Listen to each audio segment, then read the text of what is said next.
Hey there, future parents. Are you on the journey to conceive and looking for support and guidance along the way? Conceivable Psychotherapy is your trusted partner from conception through parenthood. Veronica Cardona, licensed clinical social worker at Conceivable Psychotherapy, specializes in fertility, perinatal postpartum struggles, and grief and loss. They offer online therapy throughout California. You don't have to do this alone. Conceivable Psychotherapy is here for you. Visit their website, conceivablepsychotherapy.com, or call them at 1-661 529 7207.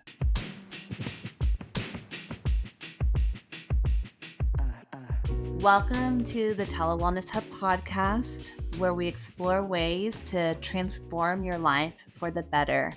I'm your host, Marta Hamilton, and today, as we step into the new year, happy 2024, we're focusing on achievable steps that can make a world of difference in your life. I'm keeping today's episode short and sweet, so it's just something you can listen to quickly and easily to help encourage you for the rest of this year. And whether you're looking to enhance your well-being, boost positivity, or foster personal growth, this episode is packed with practical tips, short and sweet, and insights to kickstart your journey. I know that for many people, the new year brings a lot of New Year's resolutions. And in my experience, and based on some research, sometimes that comes with a lot of stress and anxiety and perfectionism or a need to control. And sometimes people start out with like the best intentions and a high focus, especially in the first weeks or months, but it can lead to almost a frenzied feeling and then eventually defeat if we feel that we establish resolutions or goals that we cannot sustain.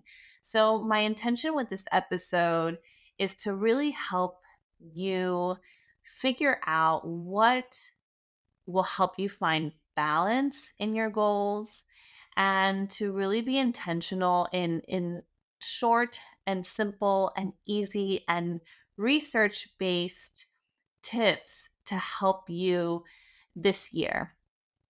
So first, I want to dive into this idea of the power of 1 minute. So research shows that even a single minute dedicated to intentional practices can significantly impact our brain and our well-being. So today I'm going to share a simple one-minded routine backed by science and studies to enhance your day. And it's mindful breathing. I always talk about breathing because there's just so much research that shows the power of intentional and mindful breathing.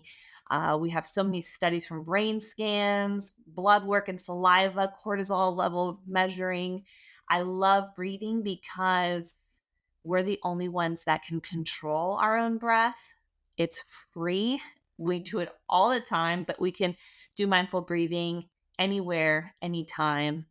And you can really feel empowered by taking the lead in your breathing. And we can teach this to kids even. So take a moment when you're doing your mindful breathing. You'll take a moment. If you're driving right now, this is not the time to try to do this. But if you are somewhere where you can close your eyes and somewhere where you can pause, go ahead and pause, close your eyes, and take 3 slow, deep breaths. Inhale deep through the nose, hold for a second, exhale slowly through your mouth. Feel the tension release with each breath.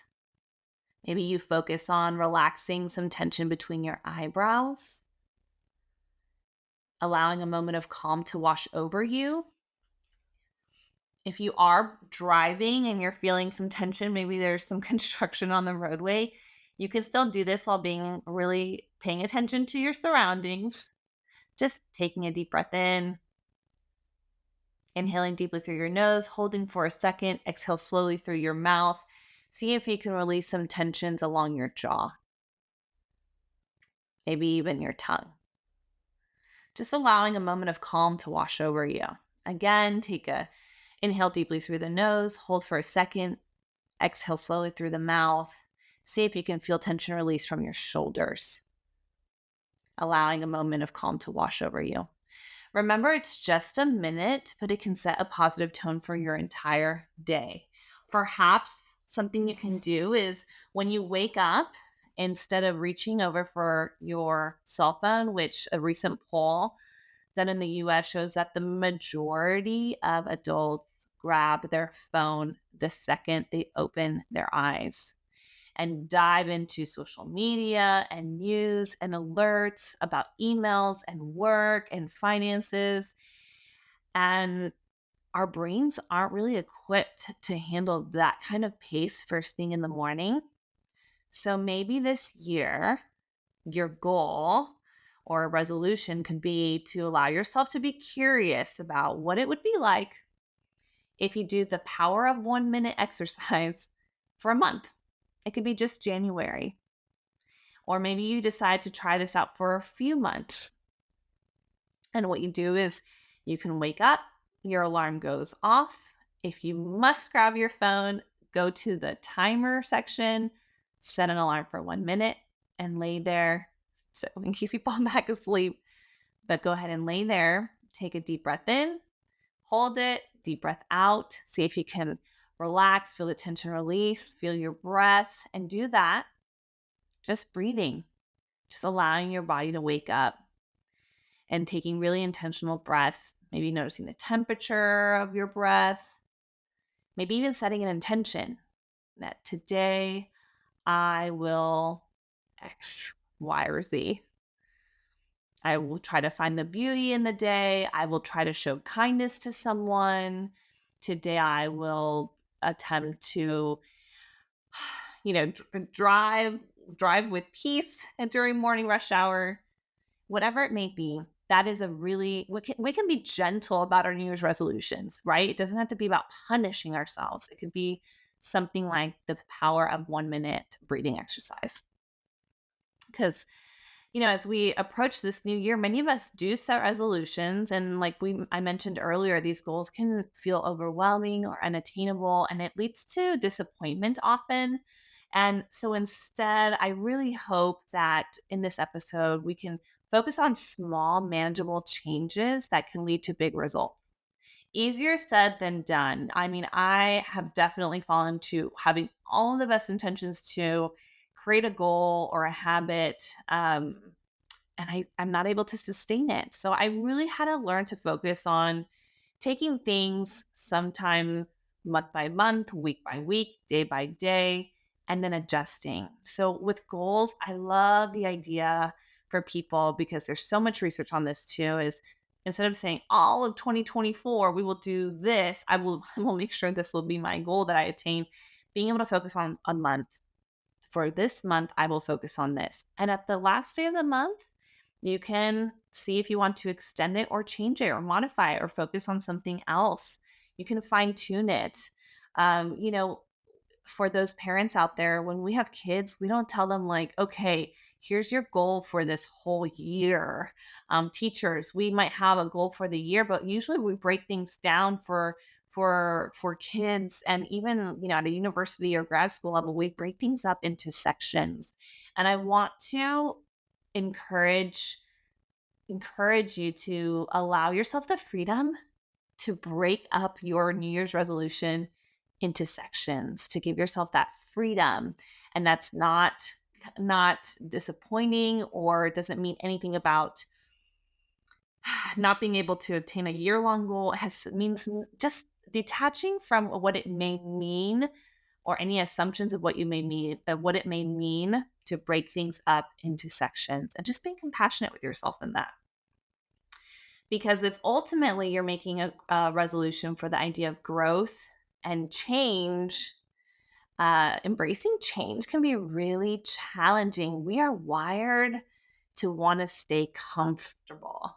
We seek pleasure and we avoid pain. And a lot of times growth and change comes with pain. I mean, on a physical level, think about like growing pains, emotionally too. So embracing change can be really challenging, but it's really also an opportunity for personal evolution. So I want to share a thought-provoking question to guide your reflection for the new year.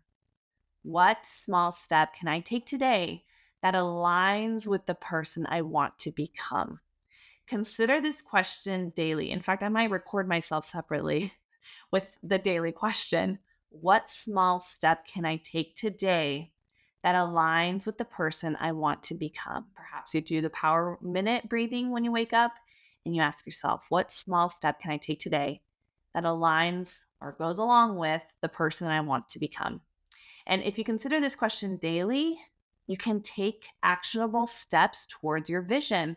And remember, change is a journey. Every small step counts. Another thing I really want to talk about is the power of connection. Positive change often thrives in a supportive community. So challenge yourself to reach out to someone this new year that can support you when it comes to your goals for 2024. It can be someone you care about, and you can do this on a daily basis. Challenge yourself, whether it's a friend, a family member, a colleague, and if not on a daily basis, because I know sometimes it's hard to even respond to text messages. I always have the best intentions. I always tell people I wish that there was a way to mark text messages as unread, because sometimes I just am not able to respond like I hope. So it could be even on a weekly basis, right? A simple text, a call, or even a note expressing gratitude or encouragement can create a ripple effect of positivity in both of your lives. So that wraps up today's episode on the TeleWellness Hub podcast for New Year's. I did say it was going to be short and sweet, but there's a reason, because I want everyone to remember that change begins with small, consistent actions. And by dedicating just a minute each day to intentional practices like mindful breathing or gratitude, self-reflection, and connection, you can pave the way for what research shows is a fulfilling and transformative year ahead. Thank you for tuning in, and here's to a 2024 filled with growth, positivity, and well-being.